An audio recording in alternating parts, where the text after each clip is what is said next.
So we're going to talk about multi-tools today and some considerations in choosing one. We've collected a number of multi-tools throughout the years and have seen them used in a manner of ways. And so I figured we'd throw something together and just briefly talk about it a little bit. And I threw some criteria together. I wrote it down on this little board, and we can talk about some of this criteria here in a minute. But I figured we'd compare some of these, starting with my first multi-tool, which was the Leatherman PST2. So I bought this in the year 2000.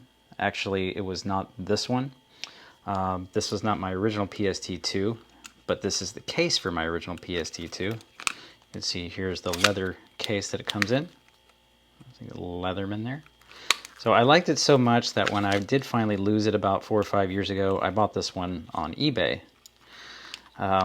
Very basic tool set on this, and we won't go into a lot of details on each individual one because we'll come back and do videos on them individually. But you can see there's a very basic toolkit here that is quite versatile, and versatility being one of the criteria. So we'll go ahead and read these: use, versatility, size, weight, material quality, and specificity. So this is a very multi-use, I'd say, multi-tool with a lot of diversity, and you can get a lot done. One thing I will note about the PST2 is it has a rather nice set of scissors on it, which I used to cut my fingernails for almost 20 years. I would carry this on me, and apart from using it at work, I used this to work on trucks when I was in the Air Force. I also use it to cut my fingernails. So, and that's one thing, that it's very versatile, but the size and the weight, as compared to a very similar tool, the Leatherman Super Tool. You can see this here, Leatherman Super Tool, also made in Portland, Oregon, made in America. It's like the bigger brother of the PST2. You can see the size there. And that's one of the comparisons and considerations that you're going to have to think about, is the size and weight. How large are you? How much weight do you want to be carrying on your belt or in your pocket or in your cargo pants? So size and weight considerations. The Super Tool has a somewhat similar tool set to the PST2, being that it also has, as opposed to the PST2, which has one blade that's partially serrated, this has dedicated serrated blades and regular edge blade. Got a couple of size screwdrivers on it. This one does not have scissors, but it does have a saw, which maybe some people might find more useful. Maybe if they live in the woods or something, more than a pair of scissors. And of course, both the PST2 and the Super Tool have in common that they have needle nose pliers with the little wire cutters built in. So that's this Leatherman Super Tool, which comes in a very similar pouch to the PST2. Again, these are very similar. They're almost like, you know, big and little brother versions of each other. So those are some Leatherman options, and here's another Leatherman option, which keeps falling over back here, the Leatherman Wave. Now, one thing I will point out about the Leatherman Wave, as opposed to the Super Tool and the PST2, is that the Super Tool and the PST2, when you open them up, you are, you know, if you have your raw hands, you're not wearing gloves, you're actually pushing up against a raw edge, which can be kind of uncomfortable sometimes, as opposed to the Wave, which is more small. You see that? So again, the Wave, probably similar tool set to the PST2, that it has scissors, no saw, but pretty much the same implements as the PST2 over there. Screwdrivers, blades, needle nose plier, basic toolkit. So that comes down to the use and the versatility. So those are a lot of different tools, all in the same thing. And that's the point of a super tool, or a multi-tool rather, is to have a whole toolbox in one little pouch. Does it always work out? Yeah, no. Sometimes you actually do need a long screwdriver or a pair of channel locks or a pipe wrench Sometimes you can't get everything done with a multi-tool, but there's a lot of things you can get done. Sometimes you don't need a lot of tools. Sometimes you don't need all the versatility. Sometimes you just need a couple of simple tools just to get very specific jobs done. Whereas this Opinel multi-tool might be the trick for you. It's got just a simple bit driver here with a Phillips and a flathead, and then a simple knife. This knife has a couple of added features for cutting wires, stripping wires, whatnot. Of course, these do lock by rotating the barrel there. Opinel makes some pretty decent little knives for what they are. So very simple toolkit. Probably the originator of the multi-tool would be Victorinox, the Swiss Army knife. And here's a cyber tool. The cyber tool was chosen for this video for the very specific reason that it does have a pair of pliers on it. Now, do I find these pliers as functional as, say, the pliers on a Gerber or a Leatherman? No, but they can work in certain very small tasks, if you will. Cyber tool is a pretty useful little tool working on electronics, maybe if you're like me, work in a laboratory, and it does have those excellent Victorinox scissors, which do a really great job. Speaking of kind of the original multi-tools, the Camillus, which this isn't a Camillus, this is a Marbles Outdoors reproduction of the classic Camillus knife. These had a very simple toolkit for doing very specific tasks.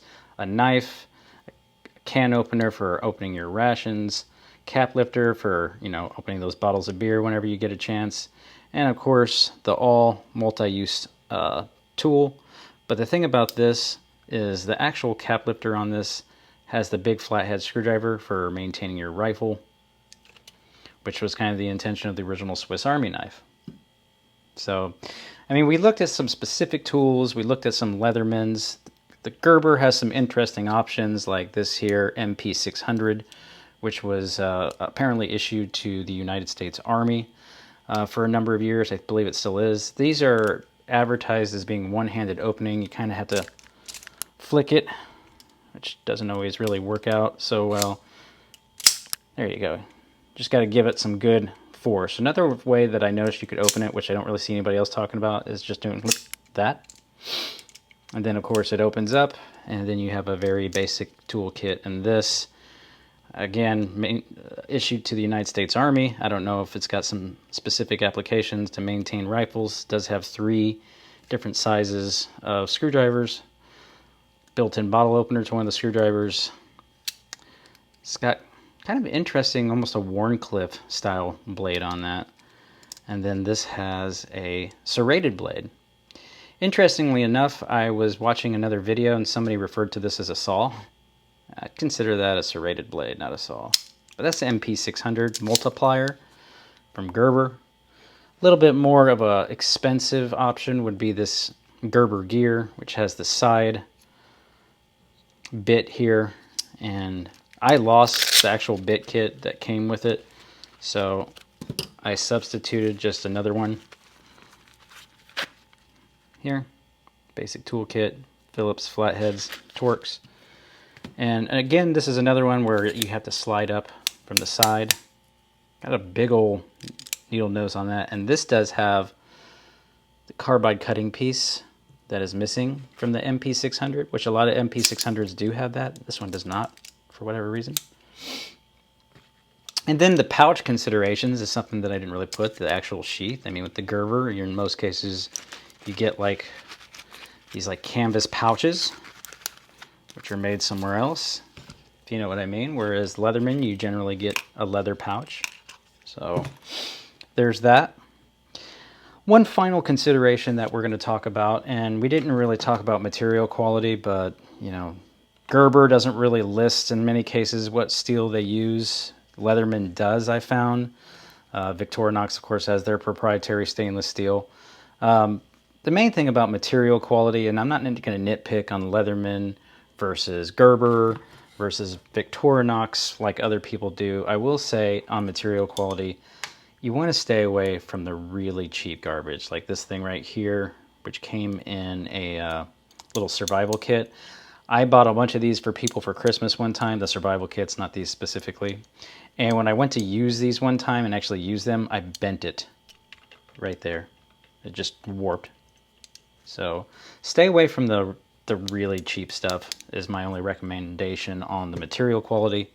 The last thing we're going to talk about is specificity. There are multi-tools with specific purposes, like this Real Avid tool here. Some of you might be able to tell me what you think this is used for, but this is a specific multi-tool that does happen to have a pretty cool little Tonto style blade on it, as you can see there. Here's a specific multi-tool for eating. All right, this is the Case Hobo tool. So it's just got a fork, knife, and spoon. So it's a multi-tool for eating. Here's a multi-tool for clipping your fingernails. See that? This is the Victorinox 580. Specific tools with specificity for specific uses, but still in the multi-tool category.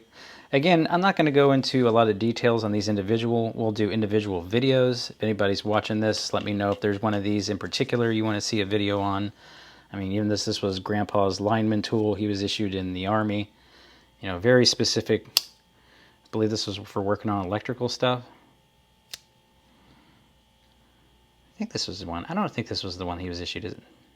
Either way, I consider that a multi-tool, but just some considerations when choosing a multi-tool that I figured I'd throw out there and show you guys some of the collection. Again, we'll do individual videos, so hope you enjoy that. Remember to thumbs up, and we'll catch you on the next video on Modern Tool and Gear.